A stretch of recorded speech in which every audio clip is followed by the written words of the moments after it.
just in case we have some folks that cannot make it. We want to make sure we can pass the recording on to them. So are there any questions that you have up front? We're obviously going to go into a lot of details and everything else as we jump into the actual call, but are there any questions up front that I can address and answer for you? Hi, Maren. I don't have anything right now. Okay, perfect. Have you all had a chance to go through just the basic training videos that are in the back office? The reason we sort of recommend that in front of this call is that it just gives you, the baseline information, the very basic information, page by page, how to think about each page, look at it, talk about it with a client and so on. Have you all had a chance to do that? Very good, very good. Okay. I have not. I kind of just got thrown into this here at the last minute. I just purchased my machine, and Steve had told me about this, and so he recommended me to jump on. So I have not been able, and I actually don't even know what videos you're speaking of. So Okay. maybe I'm a little behind. But I have Well, been at an office that's been using this, so I've been exposed to it quite a bit. okay, perfect. Well, that'll give you just the baseline understanding. The purpose of today's call is to really not dig into those very, very, very detailed elements, but talk about the report, talk about ways in which you can utilize it within your particular type of business or practice. Obviously, field any questions that you might have relative to the report, but also, talk about any questions you might have as far as marketing or other tools that are available, other ways in which you can, partner with other clinics or organizations to try to bring this tool out to them should you desire to do that as well. So we can touch on all those pieces sort of at the end here. In the beginning though, let's just go ahead and start with the report. Let me pull that copy up. And just on the front end, I want to just mention this is a little bit of an older report. There are a couple of elements that no longer render in the same way as this older report, but it does have a lot of the key details that I always like to touch on and mention. So I use this older report just to kind of be able to make sure we touch on all those critical elements. First and foremost, there's a few things that are very important to talk with the client about and kind of in an attempt to really set the stage for what they're going to hear and learn about through the content of the report. First and foremost, as it says on the front of the report here, we want to make sure the client understands this is a 90-day plan. The reason it's a 90-day plan, quite simply, is because that's how our body is going through that reset process. Our blood cells are turning over every 90 to 120 days. So our goal is to utilize the foods, both the foods to consume as well as the foods to avoid, to enable that body to go through that best reset possible. So that's the purpose behind the 90-day plan. And it's particularly relevant to the foods to avoid, because of course, if there are certain foods that individual is in need of in lifting up those nutrient imbalances, we want them to continue to consume those good foods. But very often an individual is asked to avoid certain foods for a variety of different reasons, which we'll touch on here in a couple minutes. But they're asked to avoid those foods, and many times there are foods on that list that are staples in their diet, things that they really want to have part of their world because it's a food they really enjoy. I hate it when coffee shows up on the list because it's always a really difficult challenge for people to get rid of coffee for 90 days. So just understand that 90-day application is really primarily associated with the foods to avoid. Next thing I want to mention is we want to reference the fact on the front end of the report that our hair stores roughly 90 days of data. This is very important. As I mentioned to a couple of individuals before, maybe the rest of you join the call, I'm a phlebotomist as well. So I do blood work. I have for years. And blood work is fantastic at giving us a lot of good insight into what the body is coping with and how it's responding to a lot of challenges that exist, whether they be nutrient imbalances or, obviously environmental toxins and so on. But the blood is typically very limited in its scope of time. Hair stores 90 days of data, so this gives us an opportunity to really look at what that body has been exposed to and dealing with over the course of the last 90 days. The reason that is important to mention on the front end is it particularly applies to environmental toxins that might show for an individual.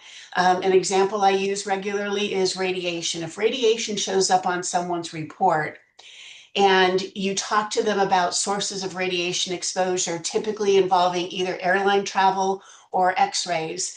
We kind of tend to live in what we were doing yesterday or the day before, not what we were doing 2 months ago. So we want to make sure the client knows that that 90-day window is important to keep in the back of their mind, because that airplane trip they took 2 months ago might still have registered in their system. And that's the reason radiation is showing up on their report and how we need to respond to it and deal with it.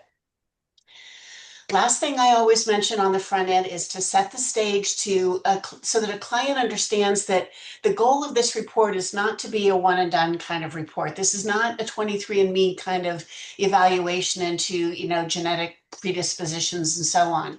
Epigenetics is an it signifies an ever-changing type of environment. So our goal is to use this first report to understand the baseline of what that client is dealing with, and then use that 90-day retest to determine how well we've responded to those needs. And what I always say to a client is, this first evaluation gives us an opportunity to see what your body is dealing with and coping with.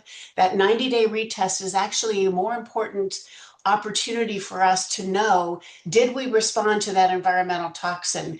How are we doing against those nutrient imbalances or those systems that are out of balance? So you want to set the stage on the front end that the 90-day retest is really very, very important. And then as we're going through the report, you'll see that we weave that conversation in as many ways as we can to, let the client know, here's where we are now, and this is what our goal is going to be for that 90-day retest. Okay, jumping into the content of the report. Obviously, there are some general information pages. I always instruct clients to please read through those pages when they can, if they haven't already done so by the time we meet to go through the report.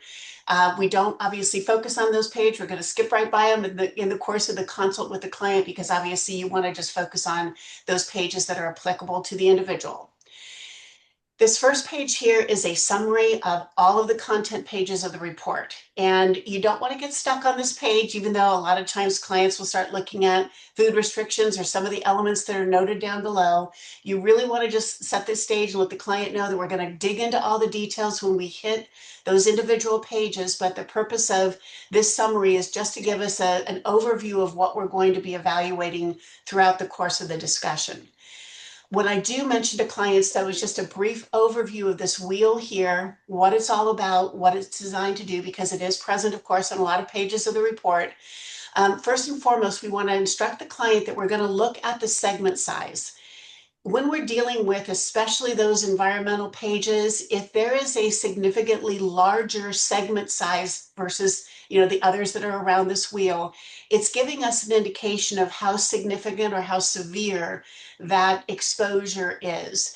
When a segment size is large, such as you'll see with this report, it's giving us an idea that that is either a very significant intrusion, and we're visual people. When a client sees something that's super big, they understand that it's a toxin that's really affecting their system, and we absolutely need to do everything we can to respond and eliminate that toxin. The second thing we're going to do, of course, is kind of follow the numbers. That's giving us the order of priority or the significance of those things that are named as priority or advisory issues. So in this case here, you see that the environmental challenge category is the number 1 issue for this example client, followed by vitamins, number 2. The interference category is number 3. That is, and I always say to clients, just give them a heads up as to what this is. That's referring to the devices in life, such as our phones, our computers, power lines outside, etc. Number 4 for this individual is fatty acids. Number 5 is minerals. And you'll see in this particular example, behind each of these categories, there is a P noted. Sometimes you will see both a P and an A noted for these individuals or for these segments. What that's referring to, as I look down at this indicators chart down here, we have essentially 3 ways in which we're going to stack, rank, and prioritize the food recommendations that are given to the client at the end. Anything that is in that P or priority status will be the food recommendations up at the top of the individual's list. You want to think of advisory as, or A, as the second tier of priority. C, consider being the third level of priority. So these categories are just identifying how we're going to prioritize and really push and focus on those key priority needs, followed by the secondary needs and so on. The other thing I want to mention here is as you're looking at this page as a summary, as a practitioner, you want to pay a little bit of attention to this block that's noted down below because it too is listing in order of priority those elements that are affecting the individual, environment, vitamins, interference, and so on. And again, 1, 2, 3 down the list. But this next column over, the indicator column, is giving you the specifics of what is being, focused on for this particular client. In this case, under the environmental category, this one here, this could be toxic metals, it could be radiation, it could be chemicals and hydrocarbons. When you look at this section here, you're going to see specifically which one is at play for this individual. And the reason that's important is because when you begin to look at the systems or other elements of the report as you're going through it, if you understand what's working in the background, especially with regard to those environmental challenges, it helps you understand more fully maybe why certain systems are showing up and so on. So always take a look down here to see, the basics of what you're dealing with, and that will help you kind of form in your mind what's going on as you're going through the rest of the report. The other thing I want to point out on this page here is this foods category. It's a little difficult to see that word, but this green block or segment that's noted here, if this shows up as a numbered priority for the individual, it's an indication that the food restrictions, this block here, are very important for that individual to focus on. If this shows up as the individual's number one, number two priority related item, it means that there is a significant intrusion, if you will, by these foods into this person's physiology. And I'll go through the food restrictions in a little bit more specifics, but in this case, you see that this is not a numbered priority for this particular person. In this case, it doesn't mean we ignore the food restrictions. We still want to encourage them to be mindful of these and restrict these foods for the next 90 days. But we can be a little bit more lackadaisical, if you will. And as an example, if I were to talk to a client and see this, and talking to them about food restrictions and say, if you go to a restaurant and there's shredded carrots in your salad, don't worry about picking them out of your salad. It's fine. Go ahead and consume them because it's not showing as a numbered priority. So again, this is how you gauge whether or not you want to be super enforceful with these food restrictions versus a little bit more lax in the suggestion for the client. And please, as I'm going through, if there's any questions at all, hop in and jump in, ask the questions. We want to make sure we deal with anything that you have that surfaces for each of these pages. Okay, I'm going to jump into the systems page here. And I will tell you straight out, this seems to be one of the biggest challenges that individuals have when they're starting to deliver the report analysis to individuals. And the primary reason for that is most of us have, a background of some sort in health and nutrition and medicine and something, and we instantly want to begin to dissect what's going on. Why is this system showing up? Our clients oftentimes are asking that question. What I really try to do with this page for clients in particular is to just say, we're going to let the report tell us the story. Obviously, many of us do intakes with clients. We're going to have some, client symptomology that we're working with as well. But we want to let the report tell us, is there some nutritional imbalances that are driving these systems to be out of balance? Are there some environmental toxins that are causing that system to be challenged in some way? And let the report kind of feed in all those different categories. Does it mean that it's always going to provide all the answers? Not necessarily, because sometimes systems are out of balance because these systems are out of balance just by nature of what's going on with that person. I will also tell you that because this is somewhat of a challenging section, we've literally done already 2 90-minute trainings specifically on this section here. And what we're talking about is going through, functional systems versus those that are more what we call regulatory versus sorry, got some questions coming out here. Output and resilience category. So just know that there's really, really in-depth training on this particular page in the back office. If you want to go through that, it will probably provide some additional detail. I also want to point out that we have put together what we call the System Support Guide. And I'm going to kind of fan this out so you can see.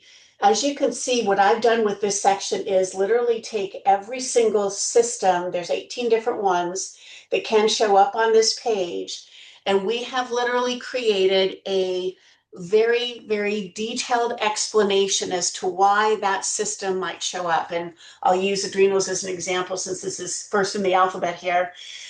This page here on adrenals, you can see the graphic there is going to show adrenals in the center, and around there are other systems that are commonly found when the adrenal system is challenged, such as hormones, emotions, and so on. Next, we have a basic overview of what this system is designed to do. We have literally made this cut and paste opportunity for you to just take this information, draw it over for your client and so on. And then further down, we're going to go in and talk about how these other contributing systems that are noted up here, why might they be contributing to an individual system being challenged? So I point this out just because I want you to know there's a lot of material kind of in the background there that you have access to, resource material that's going to help you better understand this section. But as I said, from a client perspective, we want to try to, let it be simple, let the report guide us and instruct us on why these individual systems are challenged. Okay. From a client's perspective, what I'm going to say to this individual is, here are the 4 priority systems, these items that are numbered and highlighted. These are the systems of the body that in some way are out of balance, either because of some nutrients that are missing, that are deficient, not supplying the necessary support to those systems. Sometimes it's an environmental toxin that's at work, obviously challenging that system further. In the case of microbial balance, you might see something that is a pathogen of some sort, mold, bacteria, something along those lines that are throwing the balance of good and bad bacteria off in the gut system.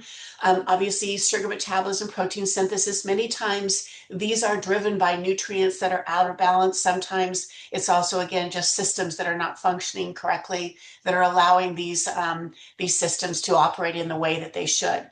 But as I said, we want to let the report kind of tell us. And as we're going through the report, I'll show you how we can come back to this page and be able to say to the client, oh, I see you're low in betaine. Betaine is one of the primary instigators for protein synthesis in the body. That's what's going on. That's one of the reasons why this particular system might not be functioning correctly.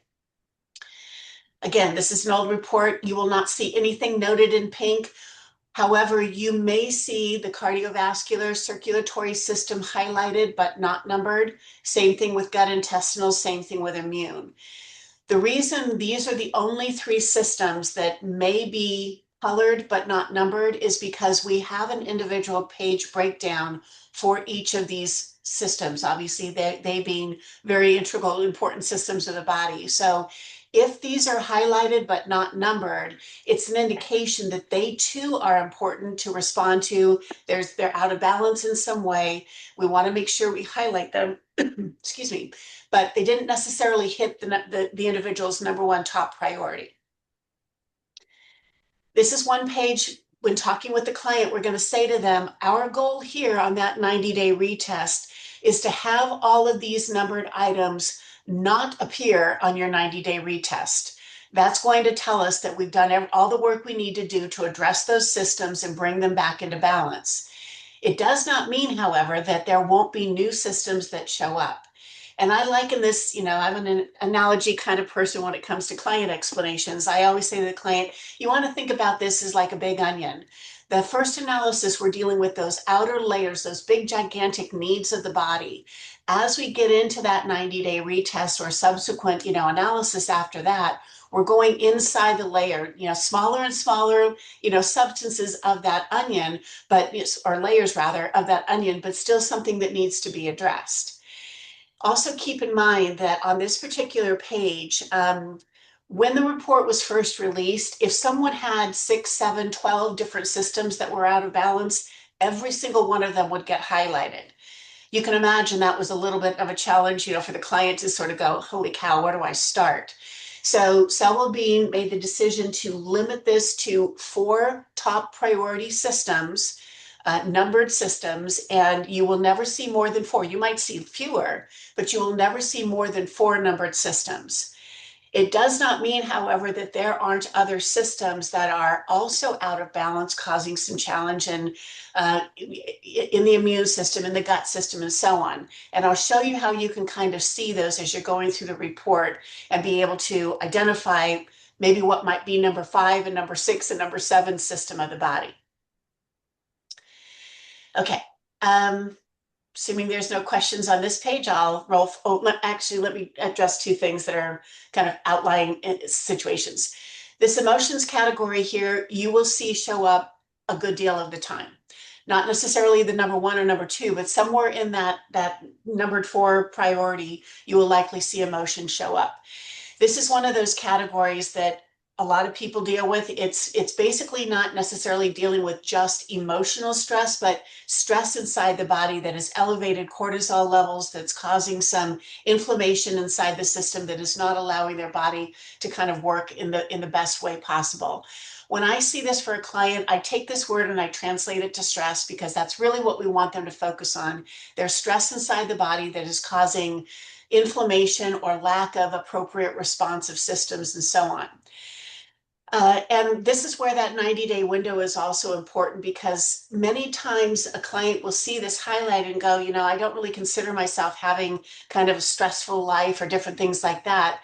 But maybe in the last 90 days, they've had an event of some sort, a move, a job change, an illness, or a death in the family, something that's caused their body to be under stress, that's caused this to show up. So I always try to kind of probe a little bit deeper and find out, is this really something that's kind of been an event in the last 90 days? Or is this something that's a little bit more of a long-term stress situation, because we're going to deal with them differently?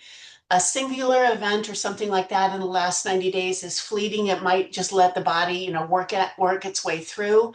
Whereas long-term emotional stress, obviously we want to give the body, the individual ways in which they can begin to cope with that and bring that stress level down, because it does affect hormone levels, it affects the adrenals, it affects a lot of different things inside the system. Of course, gut intestinal, all those different things. So try to get a little bit more information and be able to address it accordingly based on, is it a recent situation or is it something that's more long-term?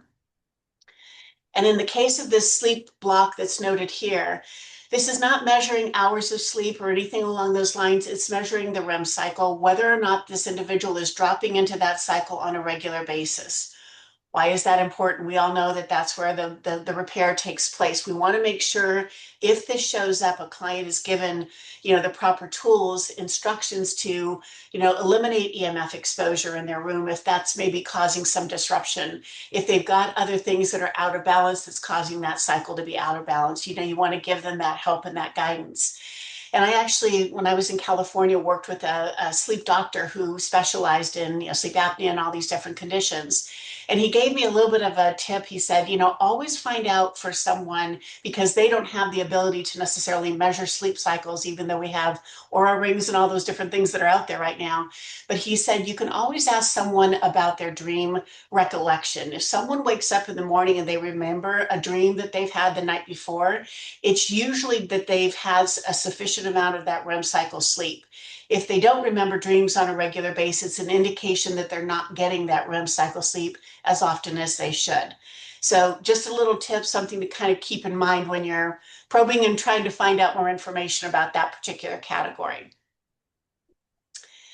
Okay, assuming there's no other questions there, I'm going to move on to the next page Oh, here. wait, I do have one question, sorry.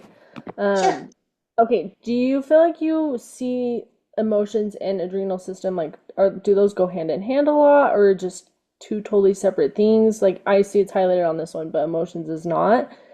Is that normal? Emotions very often is connected into a couple of key systems. And again, that's where, looking at this guidebook is going to help you a lot because it'll give you an idea of what systems are often, linked together that are causing another system to drop out of balance. In the case of emotions, again, you're dealing with someone whose body is under a lot of stress. What happens when your body is under stress? Cortisol levels spike. Cortisol is a very powerful hormone. So many times you'll see emotions with hormones. When hormones are out of balance, when the body is under stress for a long period of time, the adrenals begin to falter. So yes, you will definitely see connected systems and patterns of those systems show up over time. When you're dealing with a lot of gut challenges and everything else, many times emotions and gut, obviously with that gut-brain connection, those things are noted together. Many times you'll see emotions with brain, and we've taken this word health off of there because obviously when someone saw brain health highlighted for them, they instantly thought they were a candidate for Alzheimer's or something along those lines. We're not talking about illnesses or conditions. This is not diagnostic in that nature. When brain shows up, it's really dealing with emotional stress, anxiety levels that are elevated, lack of mood regulation, all of those different things that are causing a little bit of dysfunction in the brain, which can lead to cognitive impairment, things like that. But it's really driven more by that emotional stress and such, as opposed to an illness or a challenge. Does that answer your question, Maren? Yes, thank you. Of course, of course. Okay, coming over to the immune page. This is another one of the pages that is, you know, outdated as far as the numbering scheme. We have just one color. Before, when people saw different colors, they were thinking medical charts, and red was, urgent, you got to deal with that one. Everything is in this kind of greenish color now. So the important note on this page here is the immune page is obviously giving us an indication as to how well that body is equipped to respond to issues going on that the body is needing to respond to, whether it be environmental toxins or obviously other systems that are out of balance. The job of the immune system is obviously to work on those challenges. So this page gives us the ability to see exactly what nutrients are deficient specifically in support of the immune system, and also any environmental challenges or any other system imbalances. So when I'm talking to a client about this page, I let them know that this page outlines all of those different nutrients and different things that could impact the immune system. The only things we need to focus on are those that are highlighted. Everything else, as it relates to the immune system, is fine. So in this case here, we've got B2, B12, copper, iron, et cetera, that are highlighted items. That means that these are deficiencies in support of the immune system specifically. As we dig into the subsequent pages, when we're looking at the vitamin category or the minerals or so on, it's going to tell us how significant those deficiencies are. But even if something is minorly low, it still is having an effect on the immune system. It's still going to get highlighted here. Under the system section here, what we're talking about or highlighting, if you will, are those other systems of the body that because they are not functioning at their best level, they're causing some stress or some challenge for the immune system. So as we are able to remedy these challenged systems, now the immune system becomes a higher functionality. And I pointed out on the systems page we were just looking at that there might be number 5 and number 6 and number 7 and so on. You see that energy production is noted here, as is liquid hydration. But if we go back to this page here, liquid hydration and energy production are not highlighted, primarily because they didn't make the top 4, but they are still challenged systems. So it's still something that we want to talk to the client about. What is their water intake? Are they low in sodium that's not allowing their body to to hang on to that hydration that's necessary? Energy production.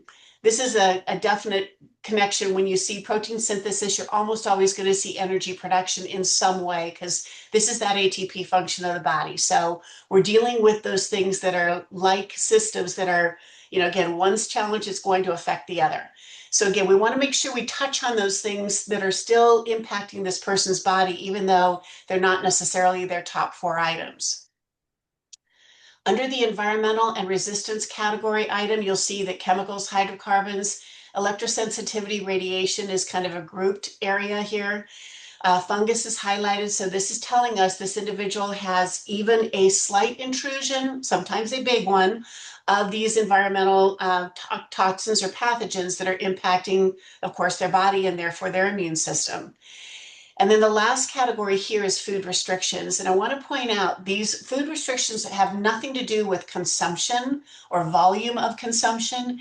It's really pointing out a food that should be restricted because of the other things that are noted above. Typically, other environmental toxins that are deficiencies, or excuse me, intrusions, as well as other deficiencies. So someone might look at, say, cow's milk, if that's highlighted for them, to say, I don't eat anything dairy at all. Why would that show up? Again, this is not about consumption. This is just saying, hey, there's a food out there that you should avoid or restrict because of some of the other things that are detected as challenges for you and the immune system.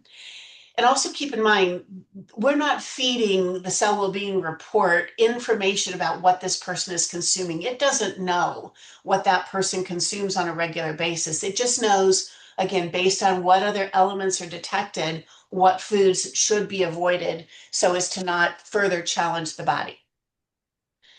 Last thing I want to point out on this page is this total value score of 70. So this is the aggregate of all the columns noted above.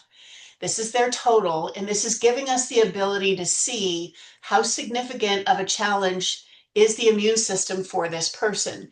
You'll see here that 35 points and above is considered high support. So it's telling us this person is basically at 70, so they're twice the volume of that high support category.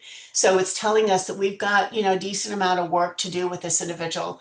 I will tell you that many times you're going to see people at 100, 110. Again, it's just an indication that we've got, some work to do for this person. What it also does, though, is it lets us see what are the high ticket items, what are the things that are causing this number to go up, in such a dramatic way. You'll see that 14 points are connected to this environmental stressor category, another 5 with the resistance category, 22 points are coming from these other systems. So what I'm going to say to the client is essentially, we're going to focus on those areas that are causing so much stress on the immune system right now, meaning these other systems that are challenged. As we bring those into balance, it's going to lower this score of 70 by 22 points. As we eliminate these outside toxins, we're going to drop this score by another 19 points. And this is another page where you want to focus with the client and say, on that 90-day retest, my goal for you here is to have this number of total value score drop by half. So we want to see this number at 35 points or lower. That's our goal. By responding to these things that are causing, the stress on the system, again, the ones I just named are, 9, so 41 points total. So that's going to drop this number by more than half just by focusing on those 3 key areas. Of course, it doesn't mean we're going to ignore these other ones. We're obviously going to give them the food suggestions to make an impact on these as well. But this just gives us the ability to really key in and focus on those areas of highest impact or highest importance. Okay, moving over to the gut page. Same situation. We're dealing with focused on those things that are highlighted. Those are in this case, under the environmental stressors, the EMF category, chemicals, fungus. Those are even minor, sometimes large intrusions into the system. Those are impacting that overall gut operation. We've only got a couple of nutrients that are noted. Once again, they're going to get food suggestions. Anytime something shows up as a food or a nutrient deficiency, they're going to get a food suggestion for it, whether they see it 1 time or 12 times. It's always going to come with a food suggestion. And once again, we'll prioritize it at the end for them, but just, let the client know that everything is going to get responded to in the form of those food recommendations that we're going to give them, at the close of the report. Again, systems that are out of balance causing stress on the gut system. And lastly, you'll see corn again highlighted as a food to avoid so as to bring, less stress on this overall, gut operation. And once again, we're going to talk to the client. We've got 22 total points. It's just right in the, sort of the early stages of that high support category. But we see that 10 of those points, so, virtually half are coming from these outside toxins. It gives us the ability to really, again, emphasize the importance of getting rid of those outside forces, so as to work on that gut operation and bring it into balance. The other thing I'll say about this page that's very important is many times you will see a client who has gut challenges, who's dealing with, constipation or, gas bloating, obviously, more significant issues, PCOS or something along those lines.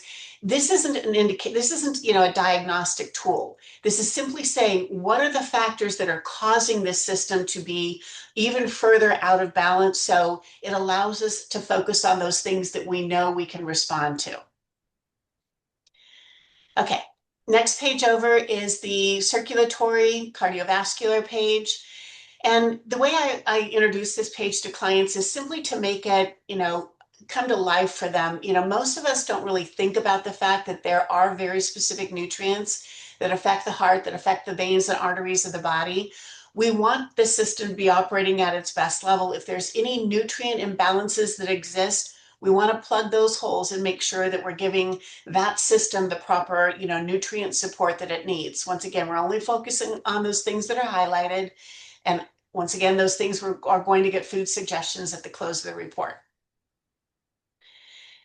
Okay, next page over, frequency interference page. And this one has been updated with a couple of more specific categories that have been, kind of real to our environment. Things like hybrid cars, obviously those electric vehicles that we all are exposed to these days. We've updated this to include the mobile phone category, which incorporates 5G.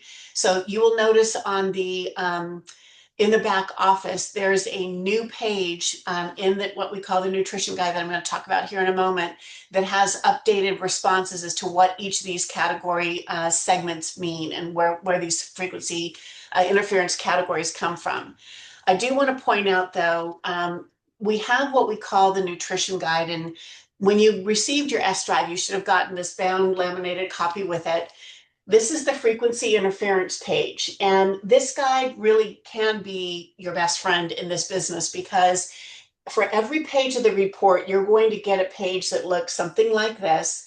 And on this example here, under the frequency interference section, you'll notice that on that far left column, it has the identified as the indicators. So it's going to list out all of the different things that can show up on this particular page for a client.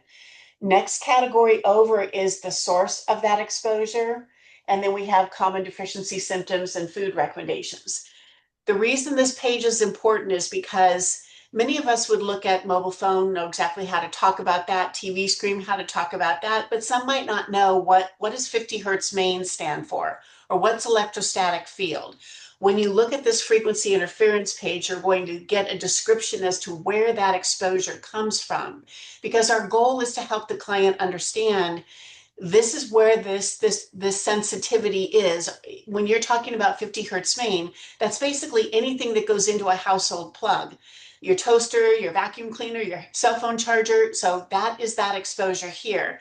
The guide is going to give you the specific information as to what that exposure comes from, so you can articulate that to the client.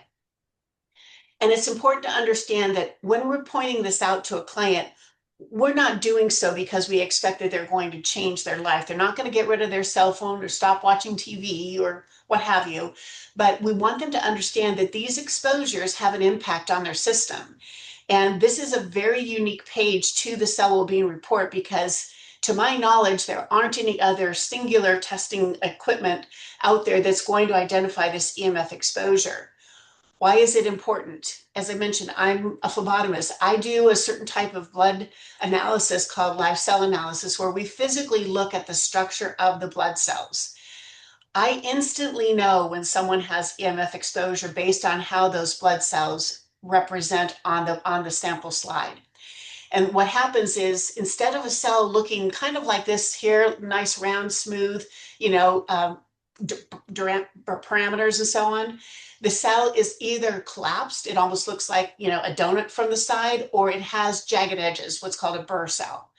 That is what happens with EMF exposure. And why is that important? Because when you've got EMF exposure, because it changes the structure of the cell many times, that cell no longer can carry the nutrients and oxygenation, hydration through the body in the way that it's supposed to. So when we are dealing with something like this, oftentimes we see adrenal fatigue, we see brain imbalance, we see musculoskeletal challenges. So we know that by, fixing these exposure areas, we're now going to have a better opportunity to respond to those other systems. Again, we know that we're not going to change people's lives, but if we help them understand why this exposure, getting rid of the exposure is important, it's going to help their body become better equipped to deal with it. There's lots of devices out there. To be honest with you, I've tested lots of different things through the years. I have not found any of them to be universally very effective, but what I have found to be very effective is spirulina or cracked cell chlorella. And if you're familiar with those two items, the single reason why they're so effective at fighting EMF exposure is because of the volume of chlorophyll contained in those nutrients. And the way I describe it to clients is, think about a plant outside. What's the single thing inside that plant that helps protect that plant from the sun and smog and things plants get exposed to? It's chlorophyll. So just as we ingest chlorophyll and put it into our body is given that same type of protection. So, encourage them to integrate spirulina into, their daily, plan. And the good news about spirulina, not only is it very effective at combating many of these outside environmental toxins, including toxic metals, radiation, and chemicals, and obviously this EMF category, but it's also very rich in amino acids. It's got iron, it's got folate, it's got a lot of nutritional support and value as well. And last point, it's not controversial. There's pregnant women can take it. I have an 18-month-old baby on spirulina right now. So there's nothing controversial about it. There's no real big challenges. A lot of people think if you've got thyroid related issues, you can't take spirulina because of iodine content. Spirulina doesn't have huge iodine content, unlike, some of the other products that are out there and so on. So spirulina, really, really great response to this particular category. Okay, the vitamin page. And I want you to kind of just think about this page. I'm not going to go through the minerals, the fatty acids, the antioxidants in the same way, but I want to give you just an idea of how to use the nutrition guide in conjunction with any of these nutrient pages. So as we look at this page for this client, we see that this person is deficient in biotin, in B12, in B2, and B3. In that order, not 1, 2, 3, 4, 5, 1, 2, 3, 4. Dr. Karen, did you have a question? Yeah, I just wanted to get your input when you're talking about spirulina. I know there's the green and then there's the blue one. Is there a preference or whichever one, or is there a suggestion that you prioritize one over the other? Typically, I go with the blue-green algae. It's usually one that is farmed from the ocean and it's a little bit more nutrient rich. Some of the spirulina products that are out there are land farmed and they don't tend to be as preventative in nature. So the blue-green algae is the better choice. Thank you. Good question, though. Thank you. Okay, so talking about these nutrients again with the client. So as you look at this page here, this is the example of the vitamin page inside the nutrient guide. And down that left-hand column, you see the nutrient category listed. Next column over is going to be the function of that nutrient inside the body, followed by deficiency symptoms, and then some general food recommendations. Again, this guide is there to help you just be able to explain to a client and give them information that allows this report to come to life is what I always say to individuals, is because we want them to understand, what does biotin do in the body? Why do we care about that? Because if they understand the functions of biotin, and if you look at the page of the report, supports the heart, nerve, cardiovascular system, digestion, along with hair and skin. What are the common deficiency symptoms that are noted? Dry skin, brittle hair, GI issues, muscle aches, and so on. All of a sudden, if you start talking about common deficiency symptoms associated with this nutrient deficiency, the client sort of makes a connection, says, oh, wait a minute, I've got dry skin and brittle hair. Now they understand that being low, at least in part, in this nutrient is possibly causing some of that challenge for them, that thing that they don't want going on in their life. So helping them make that connection allows them to get a little bit more, involved and energized on consuming those foods that are going to help fix that imbalance. So again, this nutrient guide is going to help you walk through with the client exactly what these deficiencies are all about, how to respond and give them the support that they need so that we respond to those deficiency challenges that they have. Okay, so that's just a basic way in which you're going to deal with all of these different nutrient pages. Again, I won't go through all of those because you get the basic idea. I do want to point out, as we look at the antioxidant page, you'll see that this page here, carotenoids and flavonoids have a bold outline around them, but they're not filled in. This is that third level of priority. So on the pages where you have something filled in, you will see a P or an A listed at the bottom at the very last little indicator. That's saying this is a priority or advisory need for you. And it's also, by the way, going to note it at the top of the page up here. So something that's highlighted is going to have either a P or an A, priority or advisory. And this again is the consider category. So it's saying that this is slightly out of balance. We're still going to give them food recommendations down at the bottom of their list because it's the last priority. But our goal is to stay in front of these and not let these things get out of balance in the future. And again, what I'm going to say to my client is, we want to give you those food suggestions. We're going to, prioritize them for you, but try to fill in these gaps as well. So it makes sure that we don't see these show up on your 90-day retest as priority issues because you didn't address them. Okay, same thing with aminos, tyrosine, alanine, just slightly out of balance. Food suggestions down at the bottom of the list for the individual. Okay, so that's all of the nutrient pages. Here is what we call the environmental page. And you'll see here, as I talked about in the beginning, this section here is quite large. It's about 55, maybe even 60% of this person's overall wheel. This is giving us that indication of how significant that intrusion is for the client. And this is chemicals and hydrocarbons. It's kind of a dual category. But once again, inside your guide, you're going to see common sources of, those exposures. So in the case of chemicals and hydrocarbons, I'm going to go through this list with my client because our goal on this page here is to help them understand there is an exposure, help them understand where it's coming from, quite likely, so that they can hopefully eliminate some of that as best possible. And then also obviously give them some food and or sometimes supplement recommendations in order to help their body clear these materials out of their system. So we want to come at it from both perspectives so that we can eliminate it in full, but not necessarily just eliminate it from their body. If they're continuing to get that exposure, obviously it's going to continue to, impact their system. So we want to, come at it from both perspectives. So again, you can go through this list from the guide, just give them general, here's where chemical exposure might come from, here's hydrocarbons, those are the plastics of the world, and give them ways in which they can combat that to eliminate that. And then I'll obviously, again, work on the food recommendations at the end.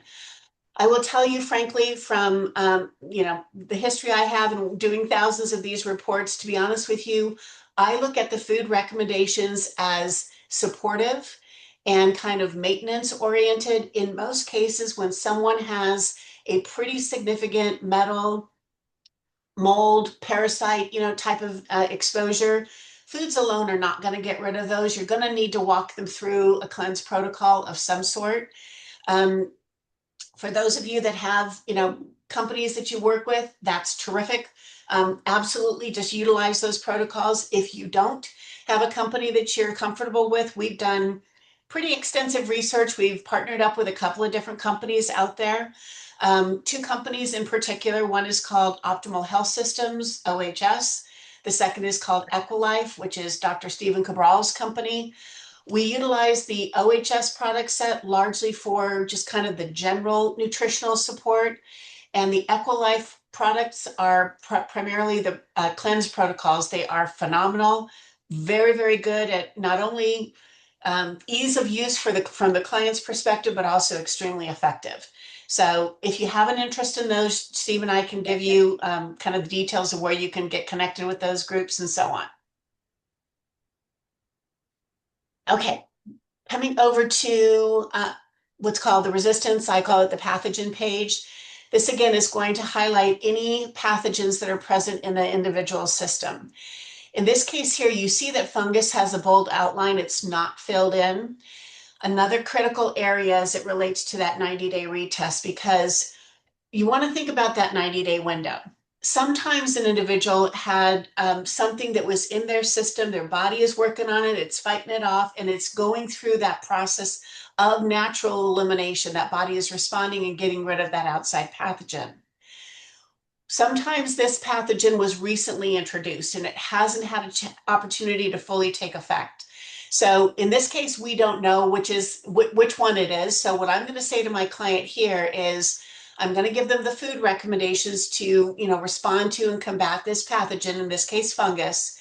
We're going to look at the 90-day retest to see what were those foods enough to actually eliminate it, get rid of it, not allow it to take hold, or was it something that was just developing inside their system? I also want to point out virus and post-virus, just to let you know, the way in which the report is kind of isolating out these two different categories is virus is an active virus that's in the system, post-virus is the shedding stage of a virus. What you want to do if you see these two things noted together is you want to pay attention to the order, because if virus is noted as number 1 and post-virus is 2, it means the body is still heavily in that active viral stage, but it's begun the shedding stage. On the other hand, if it's post-virus is listed as number 1 and virus is listed as number 2, we're more heavily in that shedding stage as opposed to the active virus stage. So it's just going to give you a signal as to where this person's body is in that progression. So again, just know that that's kind of the distinction there.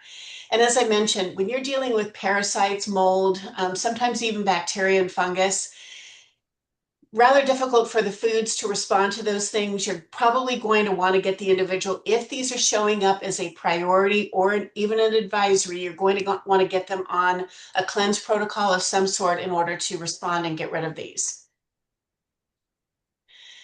Okay, hopping over to the food restrictions. This can be a very complicated topic, and Dr. Brambilla could probably, do a 3-hour seminar on foods and combinations and everything else. We want to try to keep this as simple as possible for the client. In many cases, the client is going to look at this list and say, there's some things on this list I don't eat at all. Why would I be asked to restrict something I'm not consuming? In other cases, they're going to see things that they consume a lot of. So again, I try to keep this as simple as possible. And I say to my clients, foods are going to show up on this list for one of 2 reasons. And they're sort of at opposite ends of the spectrum as to why they might be there. One end of the spectrum, they are consuming too much of the item. Consumption of even a good for you kind of product like carrots or artichokes or even, green pepper to some extent, those foods have nutrients and everything else. The reason they're showing up here is not because they're a bad for you kind of food, but if someone's consuming even too much of a good item, it can throw their system off in certain ways. It can create an imbalance of just, trying to digest, too much of one substance. So we're trying to create that balance here with these food restrictions. The other end of the spectrum are those things that show up on this list that the client is not eating. Again, they're going to say, why would I be asked to restrict something I'm not consuming? I always try to give them an analogy of it from the pharmaceutical community called contraindication. Obviously, you all know what that means. Clients most of the time do not. But I simply say to them, if you were to go into a pharmacist and that pharmacist gave you an antibiotic as an example, many times they're going to give you a list of a couple things you can't take with that antibiotic. That's called a contraindication. Don't take this with this because these 2 things would work against each other. In some cases with pharmaceuticals, obviously they can be dangerous at times. That contraindication concept applies to foods as well. Many times if we're consuming a certain food, and it's something that would interfere with a good food that we're trying to get this individual to consume to fill in that nutrient gap, it's just going to show up here as a food to restrict just because we don't want it to interfere with something else the body's trying to work on.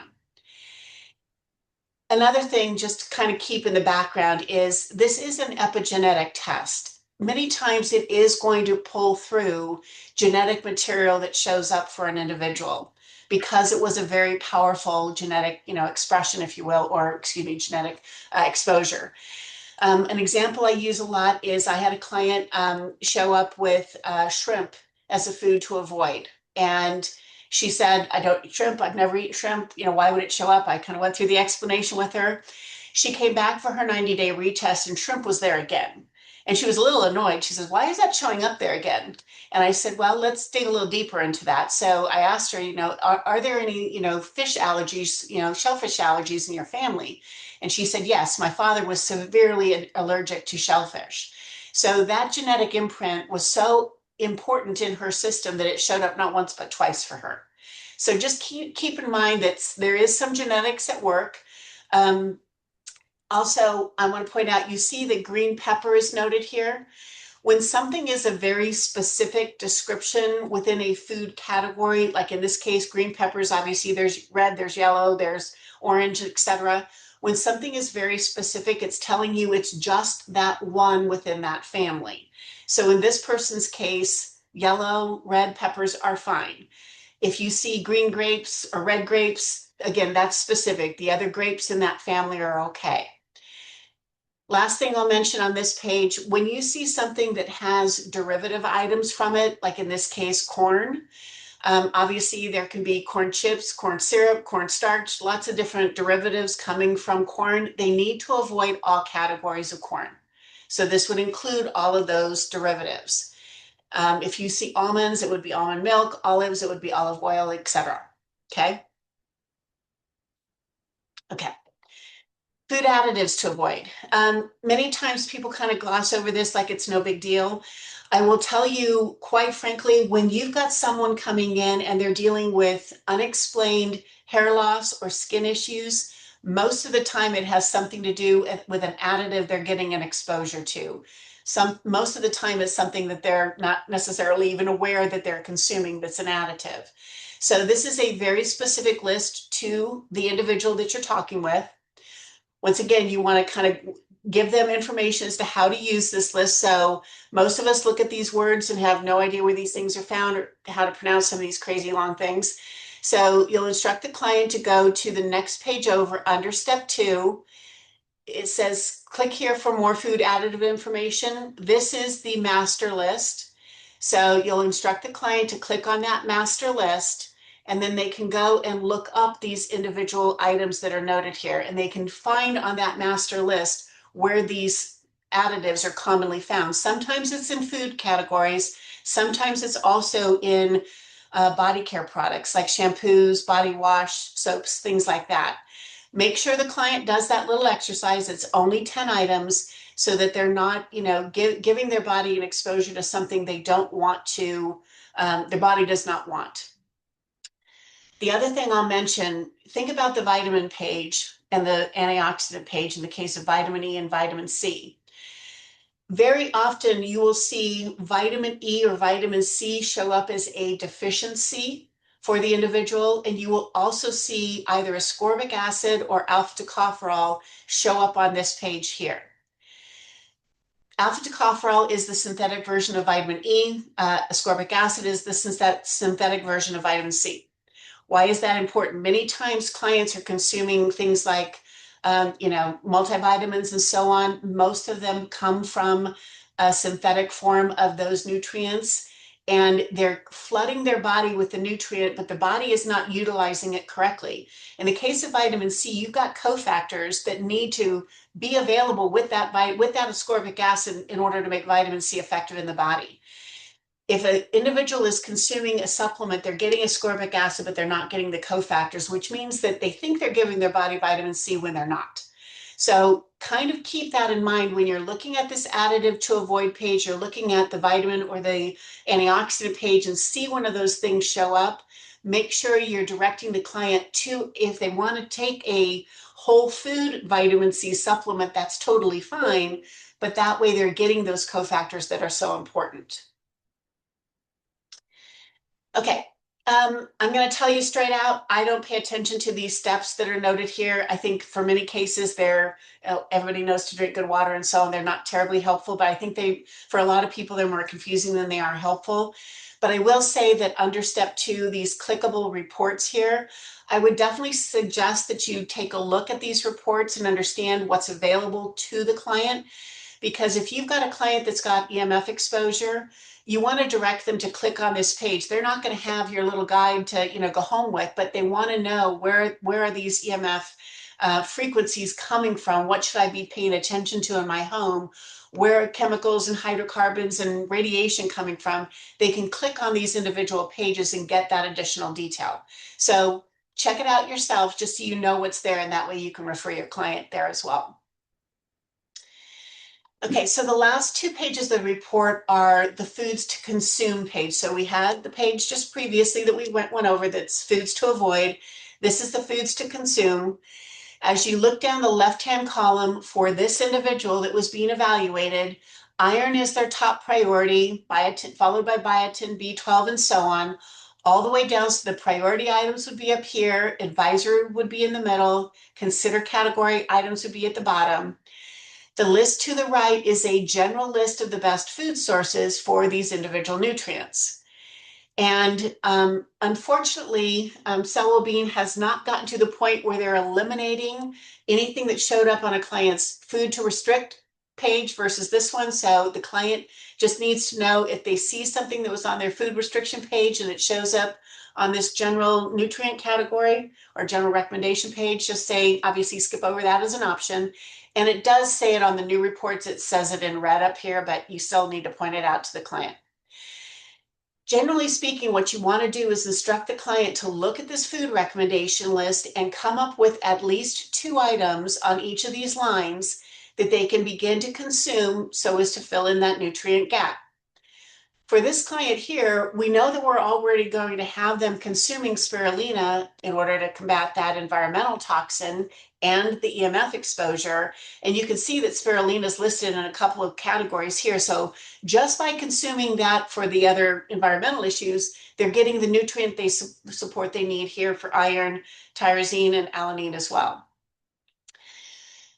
Again, you want to get the client to consume at least 2 items here. And what I always say to my clients is try to pick out something that you're not currently consuming or consuming very much of. And the reason I say that is because, my client is low in iron and they might already be consuming a lot of almonds, a lot of cashews, and maybe even a lot of chicken. Well, their body is still low in iron, so those might not be the nutrients that are the best response for this particular client. So get them to try to fill those gaps in with something else. Last thing I'll mention is many times people ask me, how do we use this in conjunction with supplement recommendations? Well, the good news is that obviously this is driving the client largely towards foods as the response mechanism, which as a nutritionist, I loved this. We want to try to get clients to eat the proper foods to, fill in those nutrient gaps specifically. However, if I'm looking at this report, and let's just say that, this EPA category is a priority for a client, which in this case it is, and the client looks at this list, mackerel, salmon, sardines, tuna, and says, I don't like fish, I won't eat fish, which is more than likely why they're low in that nutrient to begin with. So I'm not going to get the client to respond with the food suggestions that are being given. So how can I now fill in that gap and make sure we respond to that need? I'm going to give the client now a supplement recommendation, but fortunately it gets to be very specific now.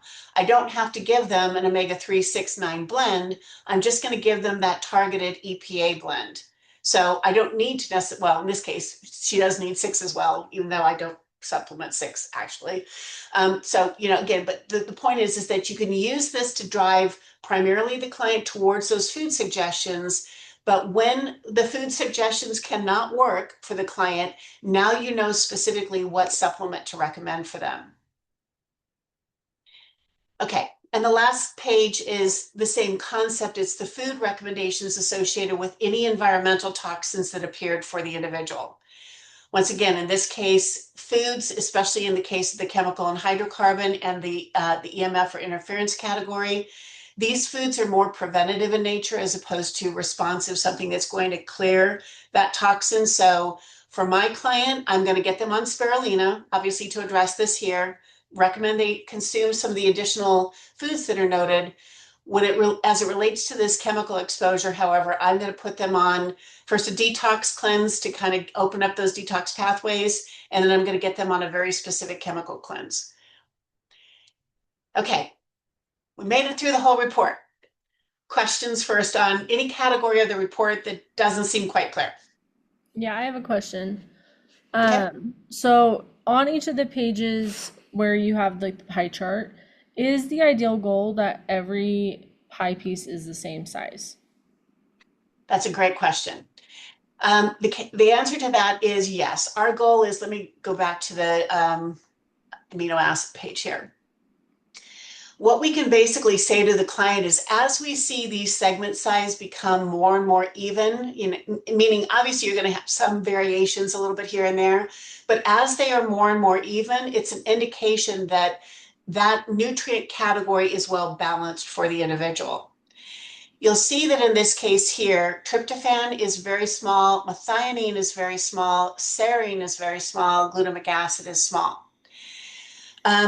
Kind of a controversial topic, because I will tell you that if you listen to Cell Wellbeing and the teaching that they provide, they would tell you that this is an indication that it's a non-critical nutrient need for the individual. I will tell you that my experience says that's incorrect, that this is actually showing us a substance that has been, you want to think about anything that's highlighted or filled in as kind of an acute situation, whereas this is a chronic need. So something that has been a long-term, long-standing issue for the individual. So what does that mean? If I'm looking at things like methionine, serine, glutamic acid, tryptophan's a little bit more of kind of in that brain category, obviously for sleep and so on and so forth. Methionine, really important for liver functionality. Serine to some extent as well is a detox agent. So what I'm going to take from this is that this client maybe has some congestion in their detox organs, liver and kidney, and I need to maybe give them some support there as well. Since you brought the question up, I'm going to take on another controversial topic here, but I just want to have you guys be aware of, I literally have done so many thousands of these reports. I will tell you that my history shows me that again, the Cell Wellbeing teaching is incorrect. If you look at this page here and you see something that is a sliver, we don't have an example for you here, but let's just pretend that in the case of hormones, this hormone category that's noted right here is, instead of just this little bit of a block, it's a sliver. It's almost undetectable. And then I've got my client with maybe emotions highlighted and adrenals and hormones being a sliver. I know that these things are intricately connected. And what this would tell me with that hormone category being a sliver is that this individual has been dealing with a lot of hormonal issues, a lot of stress, a lot of, again, elevated cortisol levels and different things like that in their system because of some stress. And now it's affecting their adrenals as well. So pay attention to the slivers on this page and then also the slivers on the nutrient pages, because many times it's giving us an indication that there's some underlying things that are more long-term situations as opposed to what is the body screaming about right now that it really wants us to be addressing. Okay, and sorry, one more question is on the same thing. So I remember one of the training videos talked about how a little sliver could mean like an overconsumption of a vitamin or something like that. Is that true, or do you feel like No, that's that's the controversial question. So okay? that video was put together 3 years ago, I think. So it's a little bit outdated. Okay. I mean, I had my intuition and I still followed the Cell Wellbeing teaching, but to be honest with you, and believe me, I have talked with them until I'm purple about this section, not changing it for me. So I'm going to sort of teach our team to just be aware There's two Okay. schools of thought. Here's one, here's the other. You can kind of make your own determination when you start doing a few more of these, but Okay. that's just kind of the different ways to consider it. No, thank you. Thanks for the question. It's a good one. It's an important one, frankly. Any other questions about the report? Yeah, I had a question or two questions. Okay. In Going off of the topic that is being discussed right now, we will see priority one, two, three, four. But if we also see, like the example that you said, hormone is almost non-existent, let's say digestion is almost non-existent. As a practitioner, should we actually be focusing on the stuff that's more in the chronic side first? Because it probably really needs attention and always, of course, coupling with the other stuff, but I'm just want to get your thought on that. And it's an important question. And frankly, the way I view this is it has a lot to do with what your skill set is. If Okay. someone, you know, with your background, you have the ability to dig into those details and to understand what is a cause and effect. You know, could one system that's showing up as a highlighted system right now really just be the outcome of a chronic situation that's been going on? So I need to deal with that chronic situation in order to impact this one that's being highlighted for me now. And that's to some extent what we cover in that systems training, is to say, what are the key systems that you really want to focus on?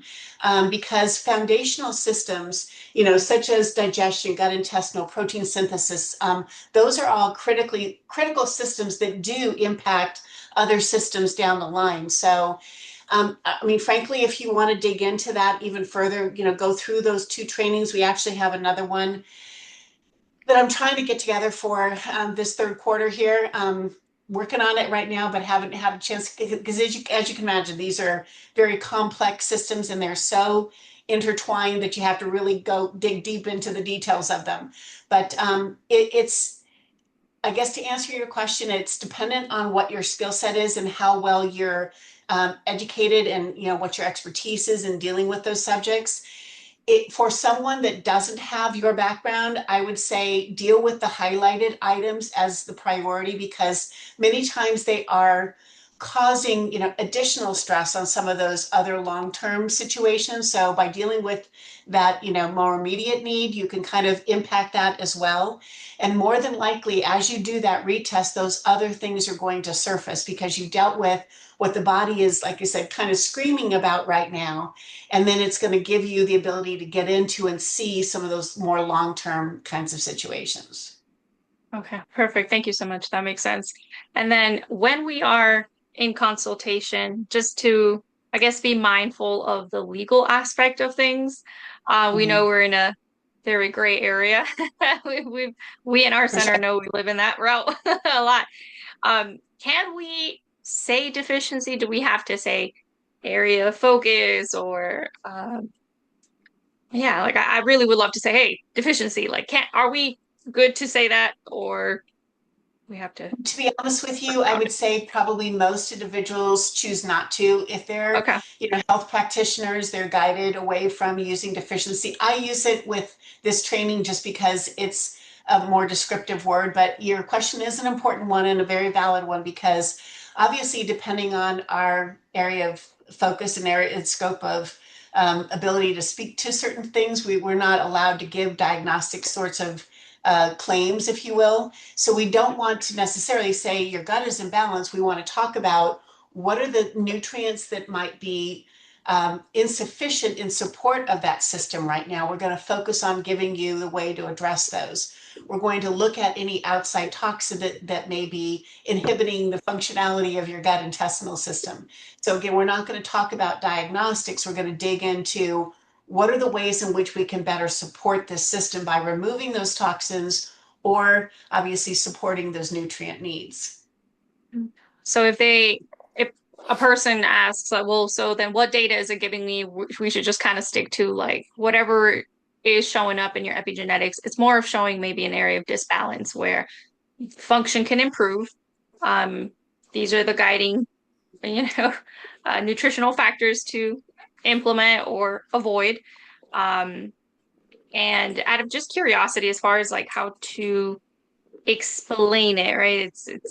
I think it's a tough process sometimes to explain when a person says, well, how do you get this information? I understand that, it's frequency utilized to extract this data from the hair follicle.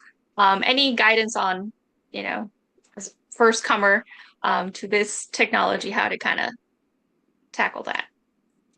Yeah, I mean, obviously, in the beginning, to be honest with you, I was far too technical, and I saw my, clients and patients sort of glaze over and not really understand it because I was trying to explain sine wave technology and energy measurements and bioresonance and everything else, and they just did not get it, did not understand it. So I've actually migrated to a very simplistic explanation, and probably for someone with your experience and background, this is probably too simplistic, but just for general discussion purposes, the way I oftentimes respond to clients who have that question is this.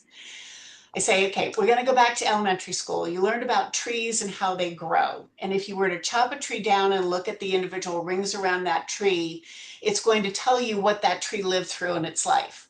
And as you're looking at those rings, the diameter, the size of those rings, it's going to tell you how significant that issue, whether it was a flood or water damage or a fire, how significant that issue impacting that tree was, that's going to give you kind of a larger diameter of that individual ring. You want to think about the hair follicle as the same concept. We look at the follicle for a very specific reason. As blood is circulating in our system, as energy, as vibrations are circulating in our system, the hair follicle is picking up signals, basically indicating how significant an issue is for that body. Just like the rings around that tree trunk, we're depositing information around that follicle, layer upon layer, ring upon ring, to kind of identify what the body is dealing with and coping with and having a challenge with. And so when we extract that follicle, it goes onto the S-Drive scanner. Really, the job of that scanner is pretty simplistic. It breaks that follicle apart and looks at those individual rings of information to say, what is coming, what is showing me as a significant challenge, either, a nutrient imbalance or an environmental toxin that's present. What's showing up on that follicle that I need to pay attention to? And that's what's registering on the report. And again, I used to get hyper complicated, and I just found, especially as it relates to clients and how we can explain this, everybody's seen that ring around the tree kind of situation. Yeah. They know that, they understand that concept. And so it just helps them maybe visualize to some extent how this technology can actually extract that information and show up. And what's amazing to me is, through the years, I've seen so many situations where a client would say, that kind of doesn't really make sense. One example would be I had a client that, had virus show up on her report, and I'd say, obviously the job of our, she said, I haven't been sick. I haven't had any symptoms. I don't know what's going on. This doesn't make any sense to me. I said, well, obviously the immune system, its responsibility is to fight off viruses and all the different things that our bodies get exposed to every day. That you didn't develop symptoms is actually a good sign that your body was able to respond to that viral intrusion. So, maybe there was just something in your body that you just didn't, again, develop further enough to have those symptoms. And, she kind of, well, okay, that makes sense. And we went on through the report and so on. She literally called me 2 or 3 days later and said, I have been on my deathbed sick with the most significant viral exposure I've ever had in my life. And it was one of those situations where, again, the body is just super smart. It knows a lot of things that we don't even detect as an issue or a challenge, or, an intrusion of some sort. Sometimes, EMF is another category. We wouldn't ever associate. I've never in my life had a client walk into me and say, I've got brain fog and I've got muscle aches and I've got some sleep challenges and everything else. I'm pretty sure it's that EMF exposure I've got. They would never say that. They don't associate with those kinds of outside intrusions as the cause of things that they might actually be experiencing. So, our goal from this report is to pull out whatever those exposure areas or challenges might be, so we can, really drive them towards that better opportunity for that exposure or that challenge to be remedied. That makes perfect sense. Thank you so much. of course. I love these questions. You guys are on it today. I So have another. Oh, go ahead. I think I stepped on somebody else. My apologies. All right. Go ahead. Whoever has a question, hop in. Julie, this is Jennifer with the Nature Inspired Therapies team. You can only see part of us, sorry. One of the other things that we already do the detox stuff with OHS, so that's great, no problem. We're going to use your other one also. And then we have all of our equipment. So I know that yours is mostly based on the nutrients and the food intake. I get that. But our entire business model is built around our biotech wellness. So is there at some point going to be protocols created? Do you need my help trying to figure it out? Can you help work with me on our side, which is putting them through the equipment so that when their D3 is low, we're not giving them a pill, we're putting them in our red bed. When their lymphatics are blocked, we're not worried about giving them yet more detox pills to take. We're putting them in our lymphatic massage suit or in our Hawkins. So is there something, or even in hyperbaric? So is there something that would help us create protocols with that, or do you need me to work on that? It's actually something I can partner with you on. I mean, obviously yours is a very extensive response, mechanism that's out there. It's not true for a lot of our practitioners, but it's absolutely something I would love to dig into. We do have a number of individuals that have, extensive equipment response just like you do. And so it's definitely something that we would take a look at and try to incorporate in to say, when this shows up, here is the remedy or the response mechanism that you can utilize towards that end. I think that would be great. Again, you're probably in that 1% category of those that have access to that kind of technology, but definitely something that would be worthwhile to take a look at for sure. Yeah, because of the extensive amount of equipment we have, it would be helpful because we've got so many things that we can use. I was just trying to figure out for my team, everybody's kind of glazing over going, we don't do nutrients and we don't do nutrition. They're out for that. So they're kind of glazing over in here going, oh my gosh, this is a fire hydrant for us. But on our side, we're going to need to be able to address it completely different than the training that we just got. And your reports are great because it kind of takes away from us having to go down that line. I know your other practitioners are in that field, but we are not. We're in the biotech wellness field. So we trigger the body to create the response to bring the nutrients back so that it's balancing hormones on its own and doing the things it's supposed to do from our resonance. So it's just different, but I thought I would bring that up. The other question that I had was, I know when Stephen did mine, it was about a 5-minute turnaround. So this is done, shooting it over to Germany and getting it back. Typical, I read 15 minutes. What are their working hours? I'm sure they're not 24 hours a day. No, they are. The servers are running. The report is actually produced in 68 countries at this point, and so they have to accommodate all those time zones. Now, if there's ever a challenge and you might have had difficulty getting a report back or something, obviously we have to deal with working hours at that point. But in terms of access to the servers, it's 24/7, 365 days a year. So yes, you have access to it in all cases. And if there is, just as a side note, along those lines, occasionally someone will run into a situation. Obviously, you're dealing with internet transmission. Your device, obviously, going off to Hamburg, Germany, and Hamburg, Germany coming back to your device. If there's ever an issue where that report does not come back within that 5-minute window, it used to be usually about 30 to 40 minutes when I got started. Then they got it down to 15. Now they're down to 10 because they've just added a volume of servers that are going to allow that rapid response. But if there's ever a situation where it does not come back quickly, what I suggest is that you you can use that existing client information and just turn off your equipment, relaunch it again because your internet connection was likely interrupted in some way, either on the distant end or on your end. And just by rebooting it, it should deliver that report back to you rather quickly. Okay. Did you guys have any other questions? Higher level? Okay. So thank you. I'm sure we'll have more. This is recorded, so we'll go back through and rewatch it again.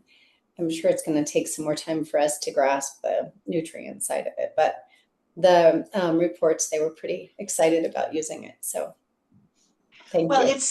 what many individuals, in practices, especially as advanced as the ones that we have for the audience that's here today, is it's a gateway system. It's a way in which you can identify just those general challenges, both from a systems perspective as well as nutrient imbalances, environmental toxins. It's going to give you that direction to ask the next questions and dig deeper into those things, whether it be the response technology or, to try to uncover further other things that are going on with the individual. So it's a great way to kind of get those conversations started. And many times, patients come in with just a lot of symptoms, no real explanation because there's not, a history in their family, or there's not, something that would be a logical kind of response, and they don't know what's going on. This gives them the ability to see just firsthand, well, wait a minute, there's this environmental toxin that's present, like EMFs. Again, people just don't associate that exposure with some of the outcomes that exposure causes.